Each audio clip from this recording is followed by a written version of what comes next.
ngoài này ta xuân thao vui ai tiếng đôi này miền đôi ngâu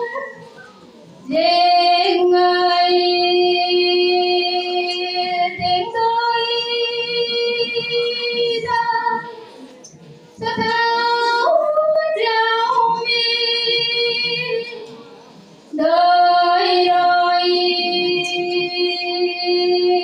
đầy số nào cánh thao số thao để agu vắng tan gu dan bùng nổ kêu mãi nơi ta riêng dễ rồi nhìn thấy tôi rằm chẳng qua tiếng nghĩ kêu la